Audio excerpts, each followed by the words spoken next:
Hello friends, मैं कामनी स्वागत करती हूँ YouTube channel career in teaching में। तो आज है हमारा ईवीएस का सेकंड क्लास। इससे पहले फर्स्ट क्लास हो गया था। तो ईवीएस में जो 15 नंबर के क्वेश्चन पूछते हैं वो एनसीईआरटी से पूछा जाता है। स्पेशली ये सीटेट के लिए है।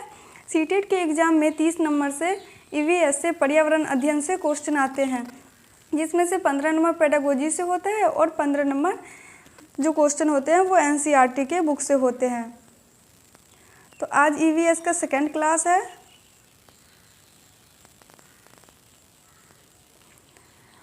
अगर आप फर्स्ट क्लास नहीं देखे हैं तो एक बार ज़रूर देख लीजिए। चलिए शुरू करते हैं। आज दूसरा चैप्टर है ये अमृता की कहानी। ये अमृता की कहानी है जो खेजरी विलेज से है। खेजरी गांव राजस्थान में जोधपुर के पास है।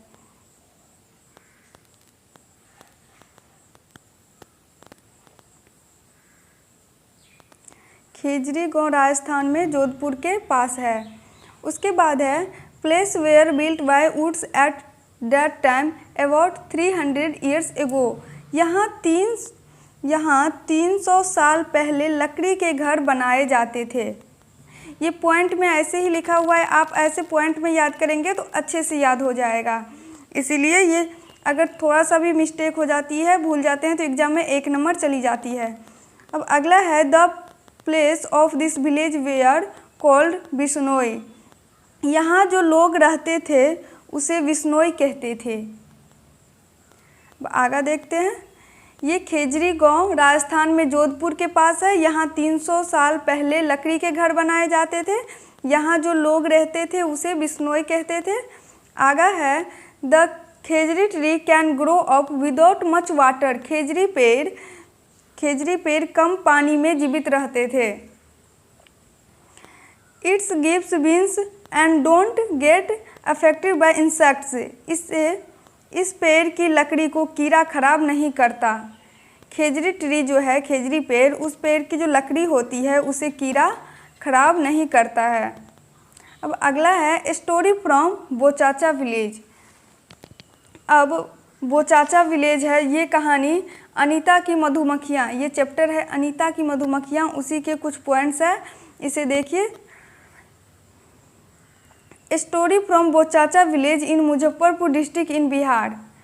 यह कहानी बोचाचा गांव की है जो मुजफ्फरपुर ज़िला बिहार में है। बिहार में एक ज़िला है मुजफ्फरपुर, वहाँ मुजफ्फरपुर ज़िले में एक गांव है बोचाचा गांव, उसी की ये कहानी है। Honey bees lays their eggs from October to December. अक्टूबर से दिसंबर में मधुमक्खी अंडे देते हैं। मधुमक्खियाँ जो होती है वो अंडे अक्टूबर से दिसंबर में देती है। Every beehive has 1 queen bee that lays egg. मधुमक्खी के छत्ते में अंडे रानी मधुमक्खी देती है। मधुमक्खी के जो छत्ते होते हैं उसमें सारे मधुमक्खी अंडे नहीं देते हैं। जो रानी मधुमक्खी होती है, क्वीन बी होती है, वही अंडे देते हैं। अब अगला पॉइंट देखते हैं। मधुमक्खी के बारे में आप इतना समझ गए। ये एक बोचाचा विलेज है जो मुजफ्फरपुर डिस्ट्रिक्ट में है और बिहार में मुजफ्फरपुर ज़िला है जहाँ बोचाचा गांव है। अक्टूबर से दिसंबर में मधुमक्खी अंडे देती है। मधुमक्खी के छत्ते में रानी मधुमक्खी सिर्फ अंडे देती है। There are only few males in the hive. छत्ते में नर मधुमक्खियाँ बहुत कम होती है। Most of the bees in the hive are worker bees. बाकी मधुमक्खियाँ काम करने वाली होती है। The male bees have no special role of workers. नर मधुमक्खियाँ काम नहीं करती है। नर मधुमक्खी जो होती है वो सिर्फ बैठते हैं, वो काम नहीं करता है। और बाकी के जो मधुमक्खी होती है, रानी मधुमक्खी छोड़ के, वो सारे काम करते हैं। अब है ट्रेन के बारे में। तो train is started from Gandhidham in Kutch Gujarat. Kutch कहाँ है? गुजरात में गांधी। ट्रेन कच्छ में गांधीधाम गुजरात से चली थी। Food of Gujarat dhokla with chutney lemon rice मिठाई। गुजरात का खाना जो है वो प्रसिद्ध खाना है गुजरात का, चटनी के साथ ढोकला, लेमन राइस और मिठाई। Ahmedabad and Valsad are in Gujarat. Ahmedabad और वलसाड गुजरात में है। ये छोटे छोटे पॉइंट को आप याद रखेंगे अच्छे से। Kozhikode is in Kerala. कोझिकोडे जो है वो केरल में है। Madgaon is in Goa. मडगांव गोवा में है। कोझिकोडे केरल में है, मडगांव गोवा में है। There are total 2000 bridge and 92 terms in the route from Goa in Kerala. Goa से केरल के रास्ते में 200 पुल और 92 सुरंगें हैं। Kozhikode is a city in the state of Kerala in South India of the Malabar। Kozhikode तट पर दक्षिण भारत के केरल राज्य में है। कोझिकोडे मालबार तट पर दक्षिण भारत के केरल राज्य में है। इसे कैलीकट भी कहते हैं। इसे कैलीकट भी कहते हैं। अगला पॉइंट है, on the way to Gujarat to Kerala the train cross Maharashtra Goa Karnataka. Gujarat से केरल तक के रास्ते में ट्रेन महाराष्ट्र गोवा केरल से होके गुजरती है। गुजरात से जो केरल के रास्ते हैं वो ट्रेन गुजरात से केरल जाती है तो महाराष्ट्र गोवा कर्नाटक होते हुए जाती है। Kottayam is the town in the Indian state of Kerala. Bharat के केरल राज्य के कोट्टयम एक शहर है। अब यहाँ भाषा की कौन से स्टेट में कौन सी लैंग्वेज बोली जाती है, भाषा कौन से स्टेट में कौन कौन सी वो है, इसे याद रखेंगे। पूछ लिए जाते हैं कभी कभी, आपको एक नाम दे दिए जाएंगे यहाँ पे मलयालम। मलयालम कहाँ की भाषा है तो ऑप्शन में बहुत सारे रहेगा तो आप कंफ्यूज हो जाते रहते हैं, इसीलिए इसे अच्छे से मलयालम कहाँ बोले जाते हैं, केरल में। उसके बाद कोंकणी है Karnataka, Maharashtra, Goa and in some part of Kerala. Maharashtra, Karnataka, Goa और कुछ भाग केरल के कुछ क्षेत्र में बोले जाते हैं।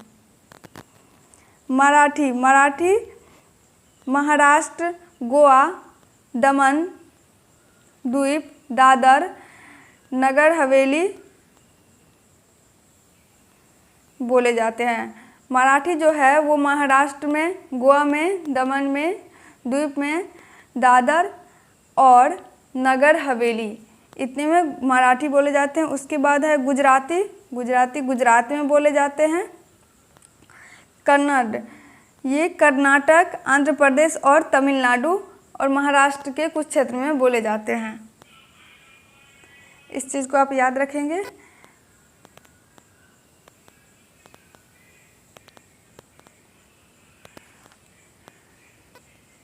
अब आगा है, ferry is a kind of a boat used in Kerala. Ferry एक प्रकार की नाव जो फेरी एक प्रकार की नाव है जो केरल में प्रयोग होता है। अब है the details you can find on a train ticket. Train ticket पे क्या क्या डिटेल्स होती है उसको पहले देखते हैं। पूछ लिए जाते हैं, अगर आपसे ईवीएस में जो पूछे जाते हैं 4 ऑप्शन रहेंगे, उसमें से आपको कभी कभी 2 चूज करने रहते हैं, कभी 3 चूज करने रहते हैं, कभी एक रॉन्ग आपको हटाने होते हैं। तो जब आपको सारा कुछ पता रहेगा तो उसके बाद जैसे ट्रेन टिकट के बारे में क्या क्या होती है, अगर आपको ये पॉइंट पता है तो जो सही नहीं है इस पॉइंट के अलावा अगर कोई पॉइंट दिया हुआ है तो आप उसे छांट सकते हैं अच्छे से, कोई दिक्कत नहीं आएगी। लेकिन आप अगर पूरा नहीं पता है, आपको 1-2 पता है, फिर गलत हो जाएंगे क्योंकि वहाँ एक ऑप्शन नहीं चुनने रहते, वहाँ 2-3 कभी कभी 4 ऑप्शन भी हो जाते हैं। The train number, train ticket पे ट्रेन नंबर होती है। उसके बाद the date of start of the journey, सफ़र शुरू होने का तारीख। किस दिन आप शुरू किए हैं जाना, उस दिन का तारीख होता है। उसके बाद the birth and coach number, birth और डब्बे का नंबर, बर्थ एवं डब्बे का जो नंबर होता है वो दिया रहेगा। उसके बाद the fair, the cost of the ticket, किराया और टिकट का दाम, टिकट का जो दाम होता है आपका जो किराया जाने का वो रहता है। उसके बाद द डिस्टेंस इन किलोमीटर, दूरी किलोमीटर में, कितनी दूरी आप कहाँ से स्टार्ट किए हैं और कहाँ पहुँचना है, ये दूरी कितने किलोमीटर है, ये इतने चीज़ आपके ट्रेन टिकट पे लिखे होते हैं। तो आप समझ गए, टिकट का दाम होता है, दूरी किलोमीटर में होती है। आप इन सबको याद रखेंगे। ओके फ्रेंड्स, फिर मिलते हैं अगले क्लास में। वीडियो को लाइक कीजिए, चैनल को सब्सक्राइब कीजिए।